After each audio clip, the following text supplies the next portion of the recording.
My name's Campbell Murn, and I'm a lecturer here in the School of Biological Sciences. But it's actually only a part-time gig for me. My main job is as Head of Conservation and Research at an organisation called the Hawke Conservancy Trust, which is a smallish conservation charity based in Hampshire, and it has as its focus for its work birds of prey.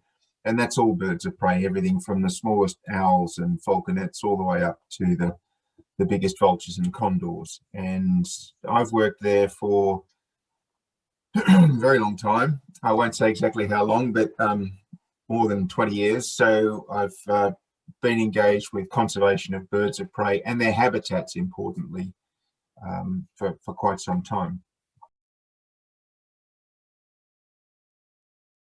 Discussions with colleagues over time, we realised that for a lot of the students that were coming in, conservation was their prime focus for going to university and learning a skill set. There was an increasing gap in terms of what some of the key skills that they might have had in terms of them going forwards on their journey through their career, and what skills, part of the skill set they needed to equip them to be good conservationists. And so that discussions over the years grew into the realisation of a opportunity for a new module that was looking specifically at nature conservation in practice. And because I was a nature conservationist in practice, it seemed a logical fit for me to come to the university and deliver this module specifically on this topic.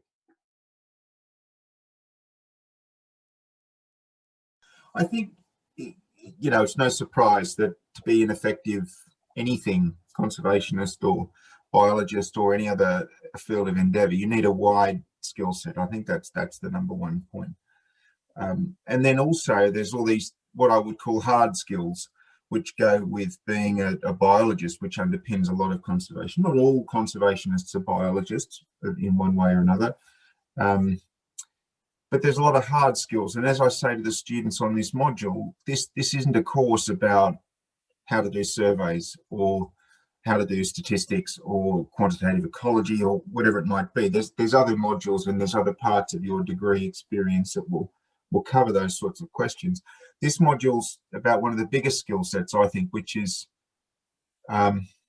understanding people. And I know that sounds a bit weird when we talk about conservation, but conservation is all about people. And so I think lots of people get into conservation because they love animals. I love animals, have always loved them since I was very small, and that's essential to be a good conservationist. But what's also essential is the other animal in the equation, which is people. And so that's probably one of the biggest skills that's important for a career in conservation to be successful, is understanding a bit more about people. The way I like to run the module is to try and do a real life example. So one of the main forms of assessment, apart from the inevitable exam, is an assignment, but the assignment's based around putting the students into a real life scenario. So it's a report, but it's not just write a literature review type thing. It's designed to put the student into the mindset of imagining what it's like to be an employed conservationist with a boss, with an expectation, and you have to provide some output. So that to me is a pivotal part of assessment for the module. And really there's no secret to the module. I say this to all the students very on when they start. The number of learning outcomes for the module are relatively few, or small rather, and it's principally about understanding the role of people in conservation. And so the main learning outcomes is understanding about stakeholder perspectives. And that sounds really boring when you say it like that. We must consider the stakeholders. And you hear that a lot in conservation. What about the stakeholders? But it's true. And I think, if I was to underline a key point from the module, and this gets hammered all the way through the use of examples and case studies and looking at from lots of different perspectives, underlining that point that not everybody sees conservation the same way. I think if I was to be really open about it, I think as conservationists, and a lot of people who come into the university setting who take this module, they're probably all of a similar or like-minded outlook. You know, we all love nature, wildlife, conservation, all these things. We've all got an environmental conscience. We're all concerned about the planet. We all want to make a difference. And so that's fantastic because we need lots of people like that, but they come in as a cohort, and often people don't recognize that there's people on the other side of the argument here. And it is an argument, and there's controversial topics, there's different perspectives, and that's the point I underline time and time again through lots of different examples, that not everybody thinks conservation is fantastic, believe it or not, but there are people who are diametrically opposed to that outlook of the cohort of students that we might get on this module. And for some people, that's a real eye-opener. And for some people, that's a catalytic moment. It changes their perspective, and it I think sometimes puts them on a completely different path as a conservationist. And I'm hoping that that path is one of being successful in conservation.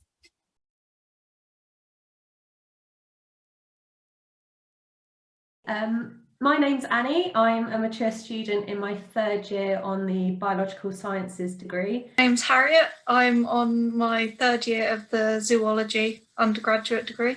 My name's Daisy. I'm in my 3rd year of Ecology and Wildlife Conservation. I chose this module because it looked really interesting, and a lot of the other modules were focused on learning about a specific animal or a specific thing, and this one actually gave us the opportunity to combine all that knowledge into something usable and applicable to real life.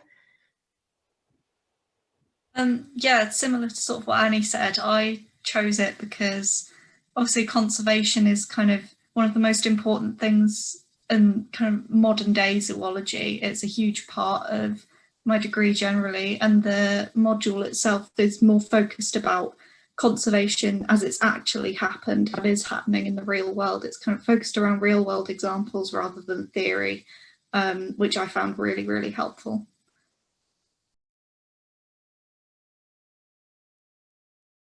Liked it for 2 main reasons. Dr. Murn is really enthusiastic, and he's clearly passionate about what he does, so that makes a lot of difference when you're learning about a subject.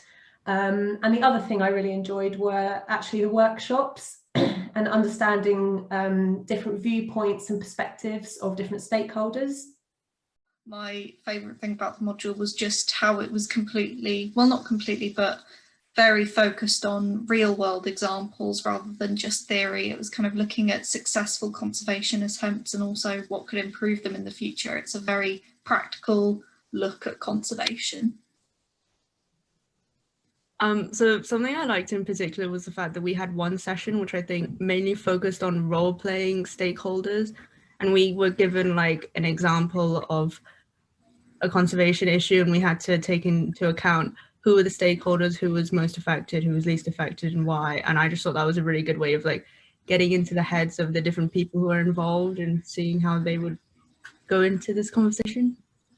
I really liked the use of real world professionals being brought in and given a speech about what it is that they do. So for example, the white-tailed eagle conservation project on the Isle of Wight.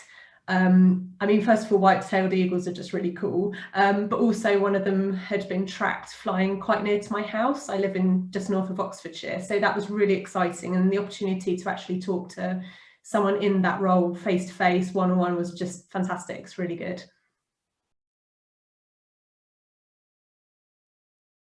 Well, 2 things. I'm actually applying for PhDs at the moment, so clearly this module and the entire course has really inspired me to progress my learning. But this module in particular, I've actually used elements of it in my job.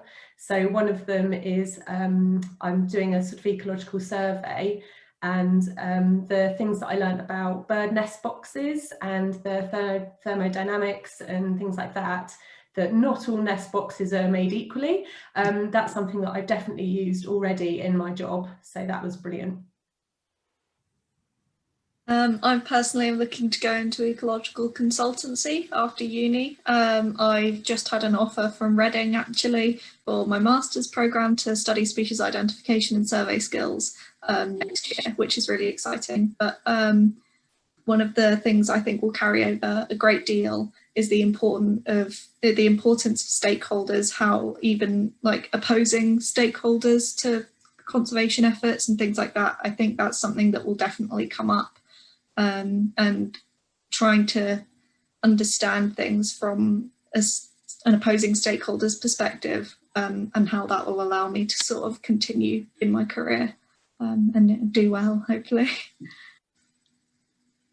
Yeah, so my plans are more so I would ideally like to be somewhere in Africa, maybe Tanzania, doing sort of more practical conservation type stuff. So I think having this prior knowledge about what it's like to be actually physically in the field rather than just sort of more so doing research is actually quite interesting. It's given me more of an idea of what I'd expect and sort of put this sort of idea of conservation into reality for me, so I know what I'm going into, I guess.